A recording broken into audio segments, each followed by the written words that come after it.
See me, hear me. I'm waiting for a few of you to tune in. Today, how's it going with everyone?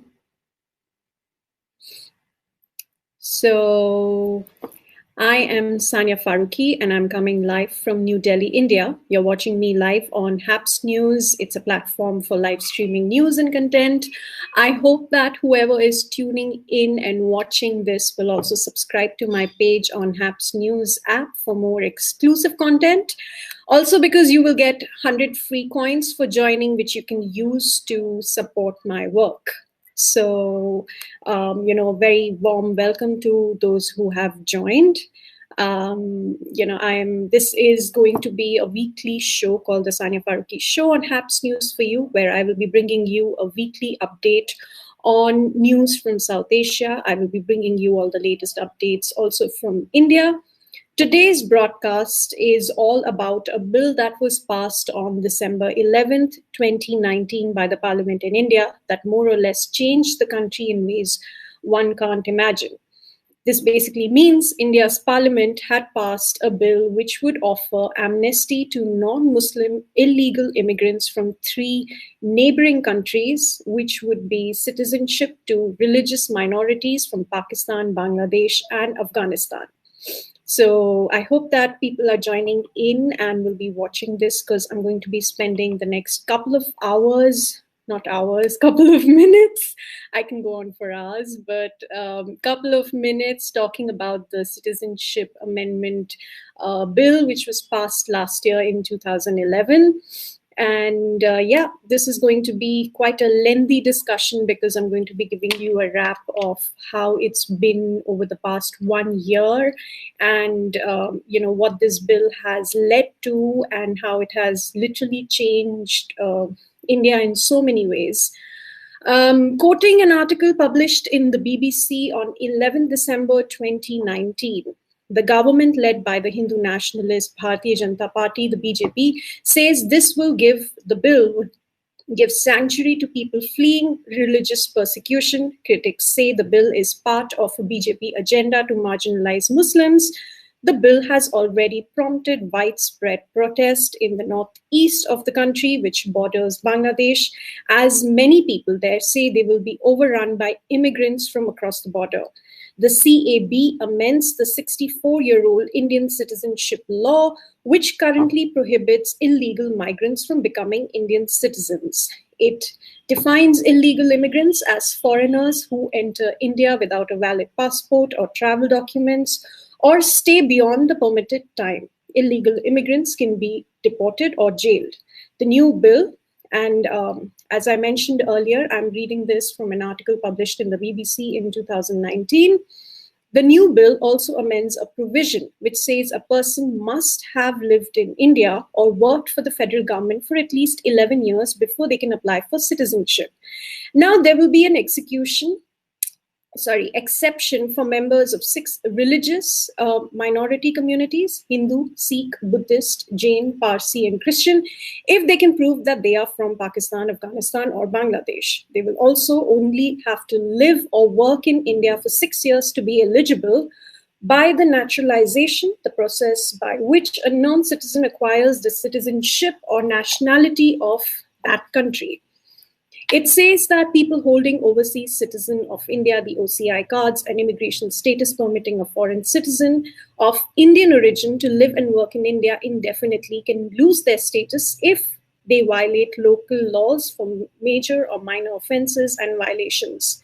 Why was this bill controversial and unconstitutional? I'll give you all an example.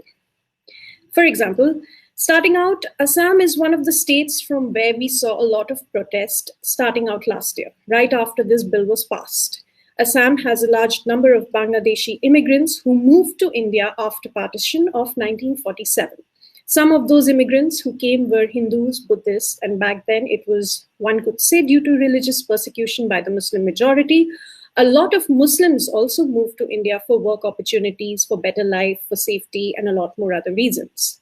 Quoting from the Wire publication in India, such economic refugees, and I emphasize on the word economic refugees, Those who migrate not due to religious persecution but to seek a better life are not, strictly speaking, refugees as defined in the UN Refugee Convention 1951. But the fact is that worldwide there are a large number of economic refugees. For example, in the US, there are about 11 million undocumented immigrants from Mexico who migrated to have a better life. Many of them have been living there for decades and now have little roots in Mexico.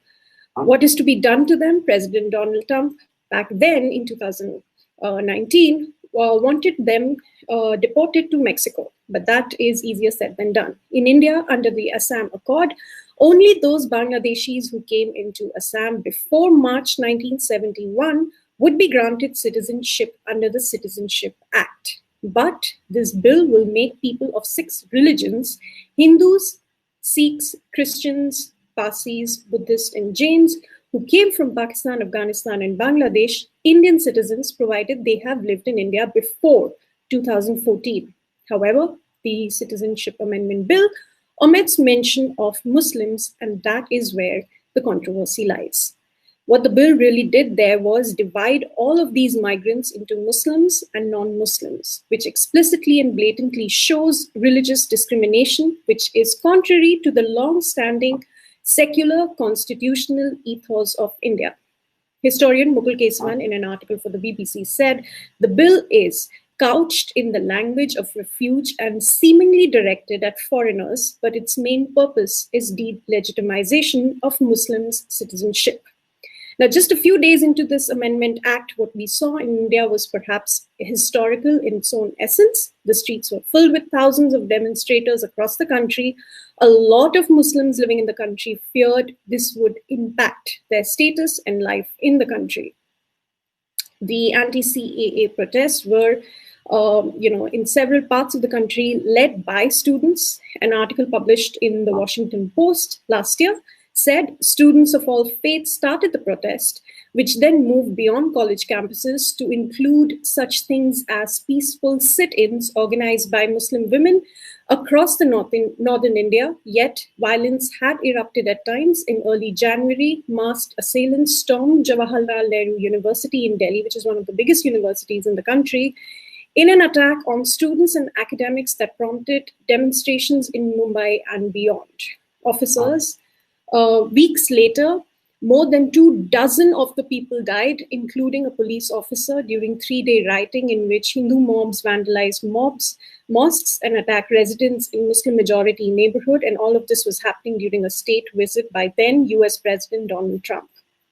I'm going to quickly show you a video that I had made last year of what exactly the protest looked like and was while we were covering it here in Delhi. I'm just going to click on that.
that. No, not that as well. Oh, what am I doing? At this point, I want to scream out, Peter, where are you? I have made a complete mess of my screen, so for those of you who are watching, I am really sorry. I seem to have clicked on all my videos, and I have no idea how to stop them. So, interesting. What am I doing?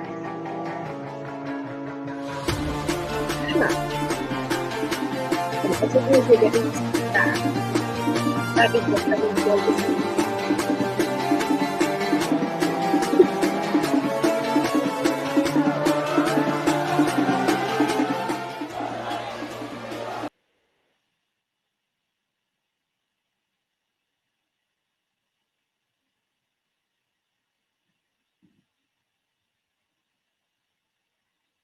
Okay, now it is hung. Okay, I will come back to that again once I have some assistance. Meanwhile, let me try zooming in. Okay, I am back zoomed. Okay, I will continue doing this, but for those of you who are watching, you can clearly see I'm making a complete mess of all the technical buttons that I should be clicking, but okay, it happens. It's it happens. We know of technical issues that happen on live news, and yeah, I'm going to continue reading. Where was I? I was talking about the the protests that had started taking place. An article published in Al Jazeera, and I also at this point want to say that I was producing for Al Jazeera at that point. So I was covering a lot of these protests. We were doing lives. We were traveling across Aligarh. We traveled to Meerut. We traveled across all the universities in Delhi where these protests were taking place. So so there was an article that was published titled "In Delhi, Imagery Knives Have Now Become Real Ones."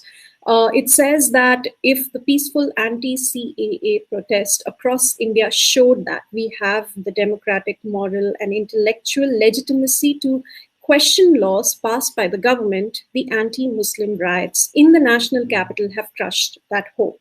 Several demonstrations were held in cities like Mumbai, Delhi, Hyderabad, Lucknow, Aligarh, Bengaluru, Kolkata, and other parts of the country.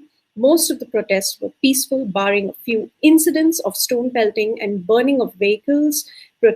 Peaceful protest in Delhi's Shaheen Bagh, led mostly by women who endured the national capital's biting cold, drew a lot of attention, especially before the Delhi Assembly election of February 2020, and became a symbol of women-led anti-CAA protest across the country.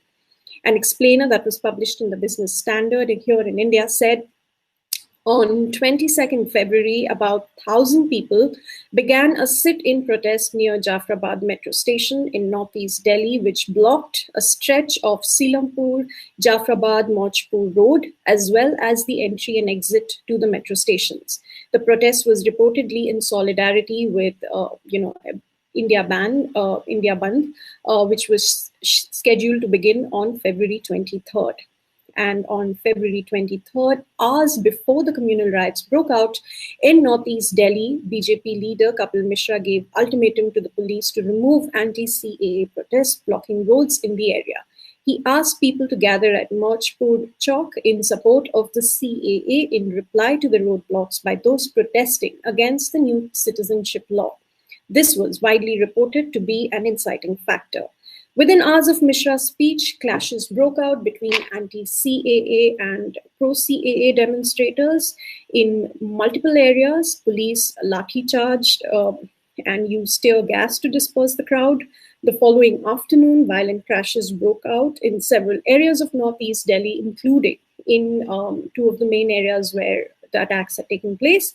Clashes were marked by arson, vandalism of property, stone pelting, and burning of places of worship.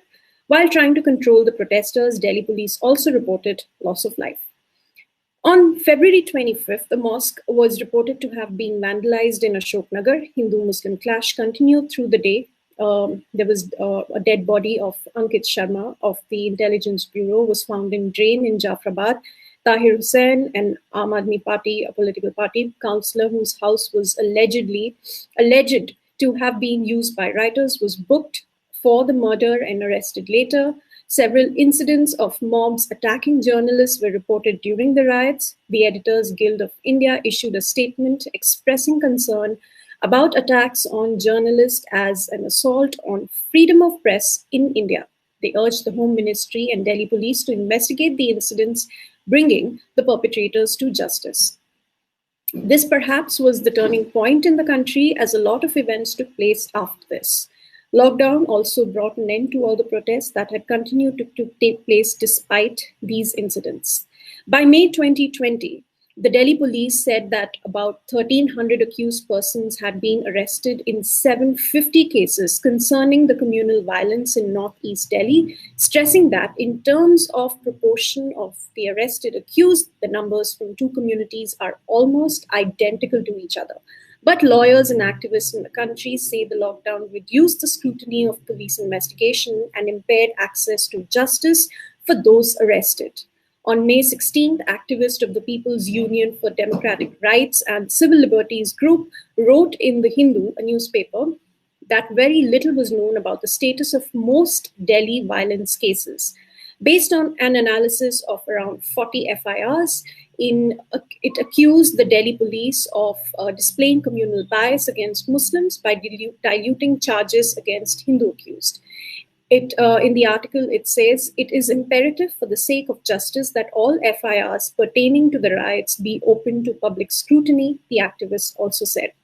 And one of the main very popular activists in India, Harsh Mandar, said the nature of the violence in Northeast Delhi on the first day was that of a riot, as both communities engaged in violence. On the subsequent days, however, he said, it evolved into a program where organizations and people of majority community with active state protection and support attack the properties and bodies of Muslim residents. The maximum loss of life and loss of property was of this minority community, as has happened in virtually every major episode of communal violence after partition, barring very few exceptions, Harsh Mandar said. Now, with the coronavirus effectively suspending on-the-ground student protest in the country since March, the Indian administration has made use of the law few months to put scores of student leaders and activists in prison, charging most of them under the Draconian Unlawful Activities Prevention Act, UAPA, which merely requires suspicion and no actual commission of a crime to justify a person's arrest. Prominent among the series of recent detentions have been the cases of Safura and Omar Khalid.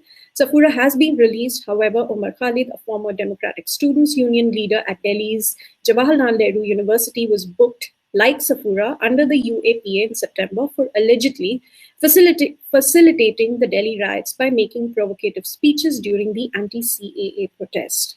An article published in The Diplomat says how India is silencing its students. Why this systemic repression of students? Why is the Indian administration acting selectively, going after young, educated voices as the ones that must be muffled first and in such severe ways? It says, the article, the politics of the ruling regime, the BJP, is about finding the most disposable constituents and blaming them, turning them into an enemy.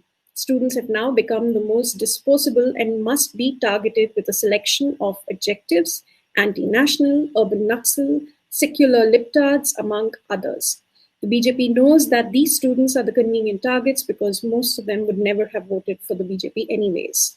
So what started out a year ago as an amendment to the Citizenship Act today has created an historical movement in the country. We saw protests from students, civil society, the brave women of Shaheen Bagh, and the unfortunate loss of life and livelihood during the Northeast Delhi attacks.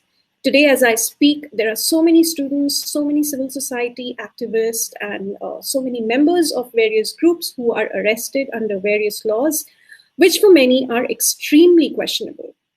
The CA bill has not been implemented due to COVID, but the impact of it has definitely seen its ways in ways unimagined. So that's the wrap from my side today on 1 year of the impact of the Citizenship Amendment Act in India. If you all have any questions, you can send it in over here. I'm happy to answer. If there is anything else that you would want me to cover, talk about, I'm happy to do that as well. Yep. So there are no live chats. Okay. But I can see a lot of you have joined in. A lot of people have liked the broadcast. So thank you for doing that. I'm happy to come back again later and do this properly. Perhaps, I can show the videos. I'm not going to touch the studio because I'm clearly getting something not right over there. But yeah, thank you for tuning in. I hope that the information was helpful, and I hope that you learned something new. I will come back again next week on Friday to bring you more news from India. So do subscribe to my profile on Haps News, and follow me on Twitter, on Facebook, on Instagram, and especially on Haps. So thank you so much for joining in, and I'll see you guys next week. Bye.